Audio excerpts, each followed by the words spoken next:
नमस्कार दोस्तों, आपके अपने चैनल हमारे संस्कार में आपका बहुत बहुत स्वागत है। कर्पूर गौरम करुणावतारम संसार सारम भुजगेन्द्रहारम सदा वसंतम हृदयारविंदे भवं भवानी सहितं नमामि। ओम नमः शिवाय। हर हर महादेव। आज हम आपके लिए सावन के सोमवार के व्रत कैसे रखें, पूजा कैसे करें और उसके नियम क्या हैं उसके बारे में जानकारी लेकर आए हैं। उससे पहले अगर आप हमारे चैनल पर नए हैं और अभी तक आपने चैनल को सब्सक्राइब नहीं किया है तो प्लीज़ हमारे चैनल को सब्सक्राइब करें, वीडियो को लाइक करें, ज़्यादा से ज़्यादा शेयर करें ताकि यह जानकारी और लोगों तक भी पहुंच सके, उन्हें भी इसका लाभ प्राप्त हो सके। बेल आइकन को दबाना ना भूलें ताकि हमारी आगे आने वाली वीडियो की जानकारी आपको नोटिफिकेशन के जरिए मिल जाया करे। प्लीज़ हमारे चैनल को सब्सक्राइब करें और वीडियो को लाइक अवश्य ही करें। आपकी यह एक छोटी सी कोशिश हमारे लिए बहुत लाभप्रद रहती है और हमारे उत्साह को बढ़ाती है। सावन का महीना जो कि खास तौर पर भगवान शिव को समर्पित होता है और भगवान शिव का ही महीना कहा जाता है। यह महीना भगवान शिव को अत्यंत प्रिय है। ऐसा कहा जाता है कि इस महीने में भोलेनाथ माता पार्वती के साथ धरती पर भ्रमण करने के लिए आते हैं। इस दौरान अपने सच्चे भक्तों पर अपनी कृपा करते हैं। सावन के महीने में महादेव के साथ माँ गौरी की विधि विधान से पूजा करने से जीवन के सारे कष्ट, सारी समस्याएं दूर हो जाती हैं और मनोकामनाएं भी पूरी होती हैं। सावन में सोमवार व्रत और पूजा का सबसे ज़्यादा महत्व माना जाता है। भोलेनाथ के भक्त बहुत ही श्रद्धा के साथ पूरे सावन में सोमवार के दिन उपवास रखते हैं। तो चलिए आज इस वीडियो में हम आपको बताते हैं भगवान शिव की पूजा के लिए कुछ खास बातों का ध्यान आपको रखना होगा। तो वह खास बातें कौन कौन सी हैं, किस पर आपको ध्यान देना चाहिए और किस प्रकार से सावन के सोमवार की पूजा करें ताकि आपको आपकी मनोकामनाएं पूर्ण हो और अपनी पूजा का पूरा फल मिले। यदि आप प्रदोष काल के समय में, प्रदोष काल का समय भगवान शिव को उतना ही प्रिय होता है जितना सोमवार का दिन या महाशिवरात्रि की तिथि। अगर आप प्रदोष काल के समय घर से बाहर हैं तो उस समय आप पूजा करने में समर्थ नहीं होते, तो ऐसे में आप कैसे पूजा करें? आपके द्वारा की गई पूजा भगवान शिव स्वीकार कर लें। किस प्रकार से शिवलिंग पर या भगवान शिव को जल अर्पित करना चाहिए और भगवान शिव को बेलपत्र चढ़ाने के नियम कौन कौन से हैं, क्योंकि बेलपत्र भी भगवान शिव को अति प्रिय होते हैं। कौन सी सामग्री भगवान शिव को अर्पित की जा सकती है, कितनी परिक्रमा करनी चाहिए, सोमवार का व्रत करते समय कौन कौन सी गलतियां नहीं करनी चाहिए जो कि नुकसानदेह हो सकती हैं। जो लोग व्रत रखते हैं वह किस प्रकार का फलाहार कर सकते हैं। लेकिन अपनी वीडियो में जानकारी देने से पहले आप सभी से हाथ जोड़कर निवेदन है कि आप हमारे चैनल पर शिव पुराण की कथाएं जो आपको सुनाई जाएंगी, आपके लिए हम लेकर आएंगे, उन्हें जरूर सुनिए और अपना सहयोग प्रदान कीजिए। सावन के पूरे ही महीने आपको संपूर्ण शिव महापुराण की कथा सुनाएंगे।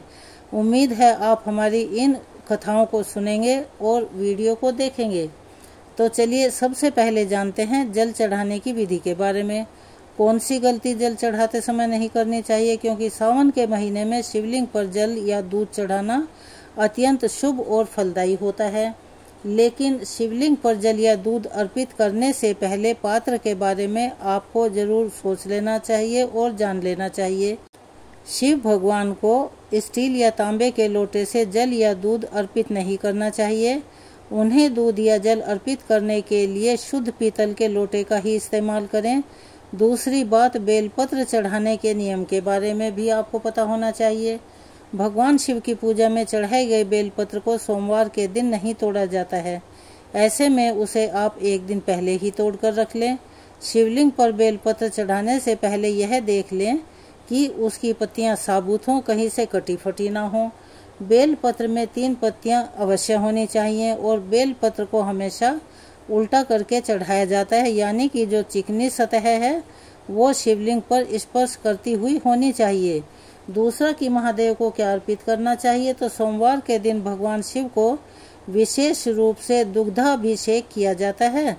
दूध चढ़ाने से भोलेनाथ के साथ साथ चंद्रमा भी प्रसन्न होते हैं, जिससे चंद्र दोष भी दूर होता है। लेकिन जो लोग भी व्रत रखते हैं उन्हें कोशिश करनी चाहिए कि सोमवार के व्रत में दूध का सेवन न करें। भगवान शिव की पूजा करते समय आप उन्हें भूल से भी तुलसी के पत्ते या सिंदूर अर्पित न करें। और भगवान शिव की पूजा में शंख से जल भी नहीं चढ़ाया जाता। ध्यान रखें कि जब भी आप भगवान शिव को जल अर्पित करते हैं या भगवान की पूजा करते हैं तो उसके बाद में शंखनाद भी नहीं किया जाता। जिस भी द्रव्य से आप अभिषेक कर रहे हैं तो वह जो धार होती है वह बीच में टूटनी नहीं चाहिए। लगातार धारा शिवलिंग पर गिरनी चाहिए। जब तक जल या दूध या फल का जूस या घी आदि जो भी वस्तु आप चढ़ा रहे हैं वह समाप्त न हो जाए, लगातार धारा शिवलिंग पर गिरती रहनी चाहिए। शिवजी की परिक्रमा पूरी नहीं करनी चाहिए। इसके बारे में भी लोगों के मन में प्रश्न रहते हैं। सावन के सोमवार को पूजा करते समय शिवलिंग या फिर महादेव जी की मूर्ति की चाहे कभी भी आप पूजा करते हो पूरी परिक्रमा ना करें। हिंदू धार्मिक मान्यताओं के अनुसार ऐसा बताया गया है कि भगवान शिव की आधी परिक्रमा ही की जाती है। खास तौर पर शिवलिंग की आप आधी परिक्रमा करें, साथ ही उन्हें चढ़ाए गए जल को भी भूले से पार ना करें। जो व्यक्ति ऐसा कर लेता है उसे बहुत बड़ा दोष लगता है। व्रत के दौरान सात्विक भोजन करें और तामसिक चीजों के सेवन से दूर रहना चाहिए। ज्योतिष शास्त्र के अनुसार सावन के महीने में व्रत रखने वाले भक्तों को जहां तक हो सके ब्रह्म मुहूर्त में उठकर या फिर सूर्योदय से पहले उठकर पानी में काले तिल डालकर स्नान करना चाहिए। अगर संभव हो तो आपके आसपास कोई पवित्र नदी हो या गंगा जी के आसपास आप रहते हो तो वहां पर स्नान करना चाहिए। अगर ऐसा संभव ना हो तो आप अपने घर पर ही अपने नहाने के पानी में 2 बूंद 10 बूंद जितना भी आपके पास उपलब्ध है गंगा जल मिलाकर स्नान कर लें। भोलेनाथ तो भाव के भूखे हैं, उससे भी आपको नदी में स्नान करने जितना पुण्य मिल जाएगा। सावन के सोमवार के दिन भगवान शिव का जल या फिर गंगा जल से अभिषेक किया जाता है। लेकिन अगर आपकी कोई विशेष मनोकामना है, उसकी पूर्ति यदि आप चाहते हैं तो आप प्रदोष काल के समय शिवलिंग का अभिषेक गाय के कच्चे दूध, दही, घी, शहद, सरसों का तेल, काले तेल आदि से भी कर सकते हैं। भस्म से भी अभिषेक आप कर सकते हैं। मान्यता है कि अभिषेक के दौरान मंत्रों का जाप करना बहुत ही जरूरी है। कभी भी मौन रहकर अभिषेक नहीं करना चाहिए। सावन के सोमवार का व्रत रखने वाले भक्तों को अपने दिन की शुरुआत भगवान की पूजा करने के बाद पानी, नारियल पानी या शिकंजी पीने से और मखाने के साथ चाय पीने से करनी चाहिए। दोपहर में बहुत अधिक आवश्यकता हो तो घी में भुने हुए उबले हुए सादा आलू, लौकी, कद्दू या अरबी के साथ कर सकते हैं। साबूदाना, केला, सेब, अनार और मौसमी फल आप इनका भी सेवन कर सकते हैं। व्रत के दौरान चाय, कॉफी, तली हुई चीजें या भारी भोजन से आपको बचना चाहिए। चाय का सेवन भी बार बार नहीं करना चाहिए। जो लोग भी सावन सोमवार का व्रत रखते हैं उन्हें पहले से ही व्रत की तैयारी कर लेनी चाहिए। व्रत का संकल्प सावन के महीने में पहले सोमवार को ही लिया जाता है। कई बार ऐसा होता है कि महिलाओं या कन्याओं को व्रत रखने में थोड़ी परेशानी हो सकती है, जैसे कि हो सकता है पहले सावन को ही उनके पीरियड्स आ जाएं। पीरियड्स आने के कारण आप खुद से पूजा करने में समर्थ ना हो तो देखो, जब भी आप पहली बार व्रत प्रारंभ करते हैं तो आपको केवल शुद्ध अवस्था में ही व्रत की शुरुआत करनी चाहिए।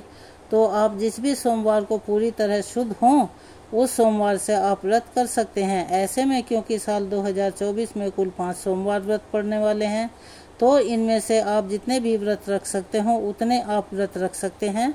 व्रत का संकल्प आप इस प्रकार से भी ले सकते हैं कि आपको किसी तरह का फलाहार व्रत के दिनों में करना है, क्योंकि कुछ लोग तो केवल फलाहार करते हैं। सुबह से शाम तक व्रत रखने के बाद प्रदोष काल में पूजा करने के बाद वो लोग फलाहार ग्रहण कर लेते हैं, जैसे मौसमी फल या फिर आलू, लौकी या कुट्टू का सेवन कर लेते हैं। कुछ लोग सेंधा नमक तक का भी सेवन नहीं करते और कुछ लोग आटे की रोटी का चूरमा बनाकर उसका भोग भगवान को लगाने के बाद चूरमे से अपने व्रत का पालन कर लेते हैं। लेकिन जिन लोगों की इतनी भी सामर्थ्य नहीं है वो सेंधे नमक से बना हुआ सात्विक भोजन भी ग्रहण कर सकते हैं। आपकी शारीरिक क्षमता जैसी हो उसके अनुसार आप व्रत रखने का संकल्प पहले दिन लें।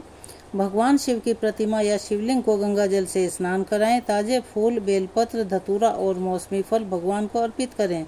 और व्रत की कथा हर सोमवार को आपको पढ़नी या सुननी चाहिए और हो सके तो दूसरों को भी सुनानी चाहिए। समय हो तो दोनों ही समय पढ़नी या सुननी चाहिए। सबके कल्याण की कामना करते हुए सबसे अंत में कपूर जलाकर आरती करनी चाहिए। और परिवार के सभी सदस्यों को सोमवार के दिन खास तौर पर भगवान शिव की आरती करनी चाहिए। अधिकतर लोग सोमवार व्रत का पारण यानी सोमवार व्रत का जो खोलते हैं वह अगले दिन सुबह की पूजा करने के बाद खोलते हैं। यानी जो भी भोजन है सामान्य भोजन वह आप अगले दिन ले सकते हैं। जो लोग इस नियम का पालन करते हों वह भी इस नियम को जारी रख सकते हैं, क्योंकि हर मंगलवार को मंगला गौरी का व्रत भी रखा जाता है। तो ऐसे में हो सकता है कि आप सोमवार का व्रत भी रखते हों और आपको मंगला गौरी का व्रत भी रखना हो, तो आप बहुत ही सावधानी के साथ इन व्रतों को रखें।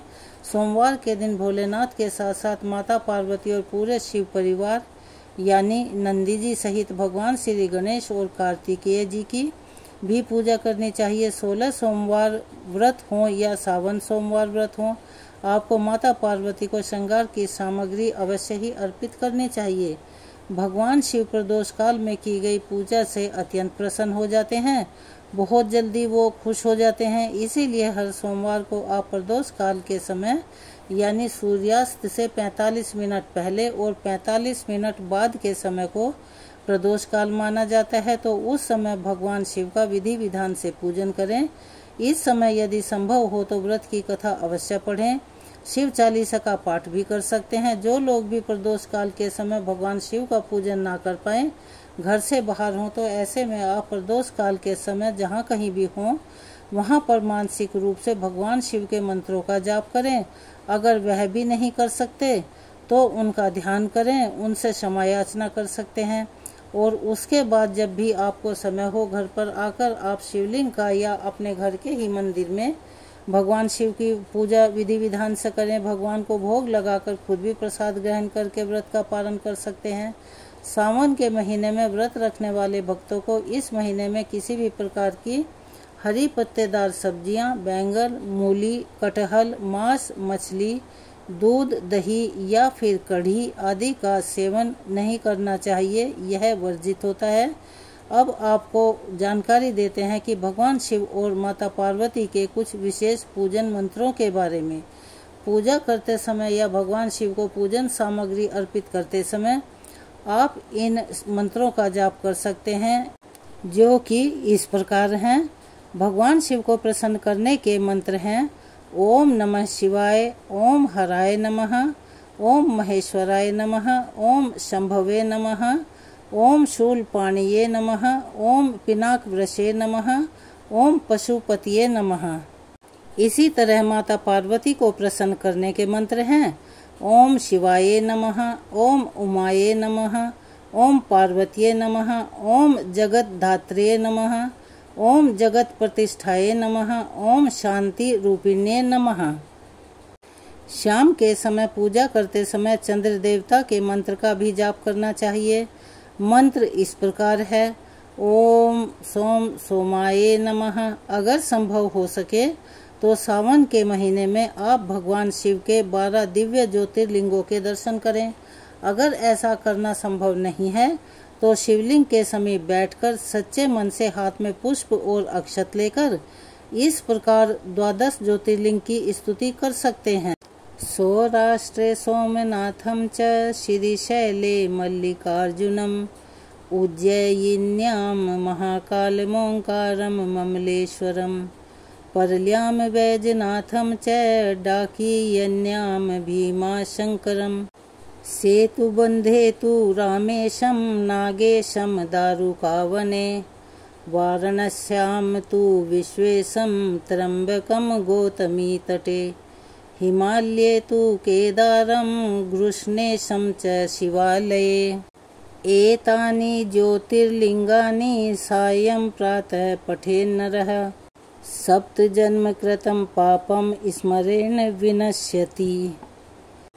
वैसे तो आप इस मंत्र का जाप कभी भी कर सकते हैं, लेकिन अगर सावन के हर सोमवार को इन मंत्रों का सच्चे मन श्रद्धा भक्ति से जाप किया जाए तो भगवान शिव अति शीघ्र प्रसन्न होकर आपकी सर्व मनोकामना पूर्ण कर सकते हैं। तो यह थी आज की वीडियो में व्रत रखने के बारे में और उसके नियमों के बारे में जानकारी। आपको कैसी लगी? कमेंट्स बॉक्स में अपनी राय अवश्य लिखें। अगर आप हमारे चैनल पर नए हैं और अभी तक आपने चैनल को सब्सक्राइब नहीं किया है तो प्लीज़ हमारे चैनल को सब्सक्राइब करें, वीडियो को लाइक करें, ज़्यादा से ज़्यादा शेयर करें, क्योंकि आपके यह थोड़ा सा प्रयास हमारे लिए बहुत कारगर सिद्ध होता है और हमारा उत्साह भी बढ़ता है, ताकि हमारी आगे आने वाली वीडियो की जानकारी नोटिफिकेशन के जरिए आपको मिल जाया करे। अपना सहयोग और प्यार हमें ऐसे ही प्रदान करते रहें। कमेंट्स बॉक्स में ओम नमः शिवाय, हर हर महादेव, जय हो पार्वती माँ की लिखना ना भूलें। धन्यवाद।